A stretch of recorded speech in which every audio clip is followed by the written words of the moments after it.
नर युग्म कोद्विद का विकास। क्या पढ़ेंगे? नर युग्म कोद्विद का विकास। पिछले वीडियो में हमने नर युग्मविद किसे कहते हैं उसके बारे में बता चुके हैं।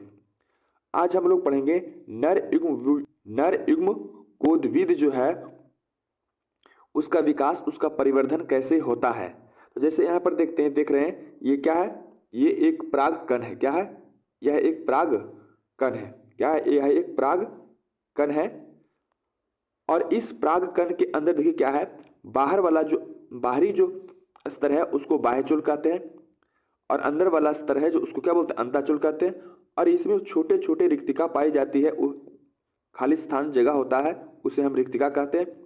और इसमें द्रव पाए जाते हैं जिसे हम क्या बोलते हैं? कोशिका द्रव बोलते हैं। और बीच में एक क्या होता है? केंद्रक पाया जाता है। इस पूरी संरचना को हम बोलते हैं परागकण। क्या बोलते हैं? परागकण। इसी को हम बोलते हैं लघु बीजाणुधानी।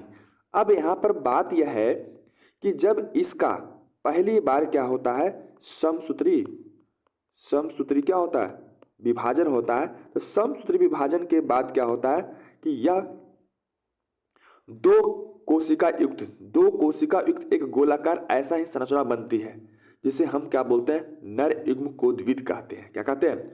लेकिन अब इसका बात है, यहाँ पर बात यह है कि इसका विकास आखिरकार होता कैसे है। तो देखिए जैसे क्या होता है कि समसूत्री विभाजन से पहले क्या होता है कि यहाँ पर जो छोटे छोटे रिक्तिका है, क्या है?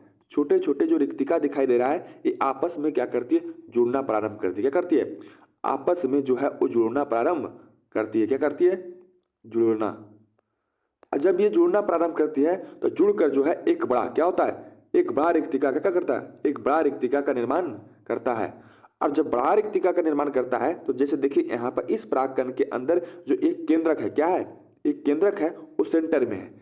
लेकिन जब सेंटर में है तो उस स्थिति में जो है रिक्तिका जो है वो बहुत सारे छोटे छोटे रिक्तिका जो होती है इस परागकण के जो कोशिका द्रव होते हैं उस कोशिका द्रव में बिखरे पड़े रहते हैं। लेकिन जब ये सारा रिक्तिका आपस में आकर क्या होती है? जुड़ जाती है, तो एक इस प्रकार से बड़ा सा रिक्तिका का निर्माण होता है, जिस कारण से क्या होता है?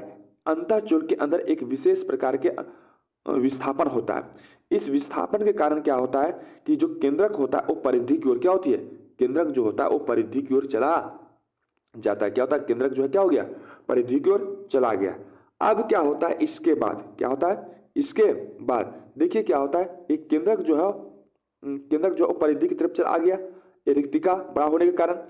अब यहाँ पर क्या होता है? इसका ही समसूत्री विभाजन होता है। क्या होता है? इसका किसका? इसे हम बोलते हैं केंद्रक। क्या बोलते हैं? इस परागकण का, इस लघु बीजाणुधानी का केंद्रक का जब क्या होता है? समसूत्री। क्या होता है?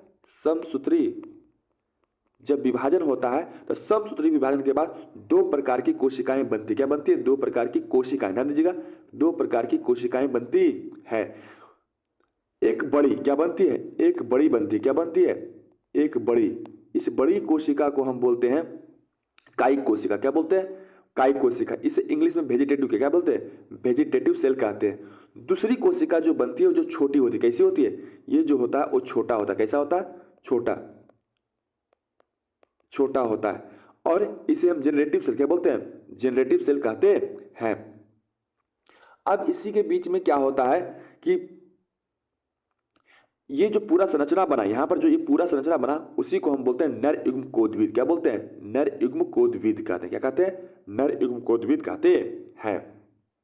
ये यहां पर ये सभी जो प्रक्रिया हुई है वो परागन से पहले क्या हुआ है? परागन से पहले होता है।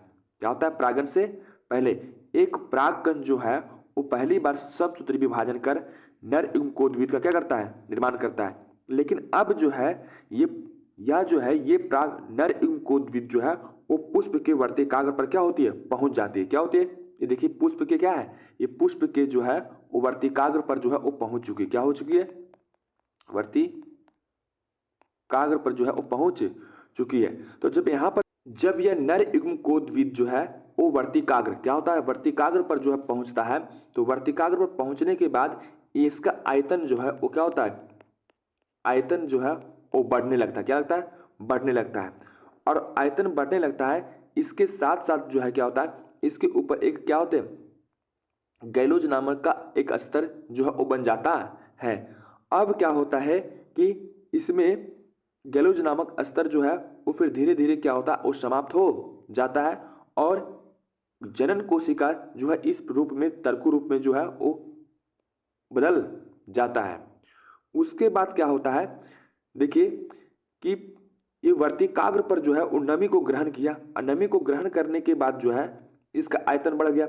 आयतन बढ़ता है, साथ ही साथ क्या होता है कि इसका जो जनन केंद्रक था, क्या था, जनन केंद्रक था, वो समसूत्री क्या करता है, ये समसूत्री विभाजन क्या करता है, समसूत्री विभाजन जैसे देखिए क्या करता है, यह जो है वो सम इकाई जनन केंद्रक जो है वो समसूत्री विभाजन क्या किया, समसूत्री विभाजन करेगा। ये क्या करेगा, यह जो है इसका विभाजन हुआ, क्या होगा, इसका विभाजन। जब इसका विभाजन होगा तो विभाजन के बाद क्या होता है, देखिए ये नर युग्मक का क्या होता है, निर्माण होता है। यानी एक कोशिका क्या होती है, यहाँ पर जो है जनन कोशिका जो है वो एक कोशिका, कितना कोशिका है, एक कोशिका जिसके अंदर एक ही केंद्रक है। कितने केंद्रक है, एक ही। लेकिन कायिक कोशिका में क्या होता है, एक कोशिका होती है लेकिन एक ही केंद्रक इसके अंदर मौजूद रहता है। जब तक वर्तिकाग्र पर समसूत्री विभाजन नहीं, जब तक वर्तिकाग्र पर स्थित नर युग्मकोद्भिद का जो जनन कोशिका का समसूत्री विभाजन नहीं होता है, तब तक उसके अंदर जो है वो एक ही केंद्रक होते हैं। लेकिन जब समसूत्री विभाजन होता है तो यह क्या होता है, दो कोशिका नर युग्मक क्या करता है, नर युग्मक बनाते हैं, इसके अंदर क्या होता है, दो केंद्रक मौजूद होते हैं। क्या होते हैं, वर्तिकाग्र पर क्या होता है, ये वर्तिकाग्र पर स्थित होता है, तब एक क्रिया होती है। अब आगे क्या होता है कि देखिए ये अंतःस्तर था और जब उस पे पहुंचा, कहाँ पे, वर्तिकाग्र पे, तो वर्तिकाग्र पे पहुंचता है तो वर्तिकाग्र से नमी को ग्रहण करके क्या होता है, आयतन बढ़ जाता है, किसका, अंतःस्तर, किसका, अंतःस्तर के बढ़ जाता है। वैसे ही जैसे किसी चने को पानी में डालने के बाद क्या होता है, वो फूल जाता है, उसका आयतन बढ़ जाता है, उसी प्रकार से इसका भी आयतन क्या होता है, बढ़ जाता है। अंतःस्तर क्या होता है, अंतःस्तर जो है जब उसका आयतन बढ़ता है तो प्राग नलिका का क्या करता है, प्राग नलिका का निर्माण करता है, प्राग नलिका का निर्माण करता है। जैसे देखिए जब इसके अंदर जब इसका आयतन बढ़ा, क्या हुआ, आयतन बढ़ा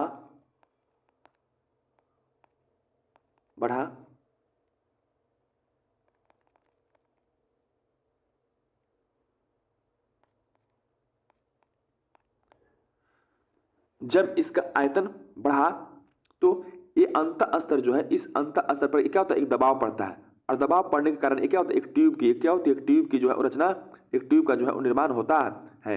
अब ट्यूब का निर्माण होने के बाद क्या होता है, सबसे पहले इसमें जो है वो कायिक कोशिका क्या था, यहाँ पर जो कायिक कोशिका था वो सबसे पहले इस ट्यूब के अंदर नीचे क्या होता है, उतरता है।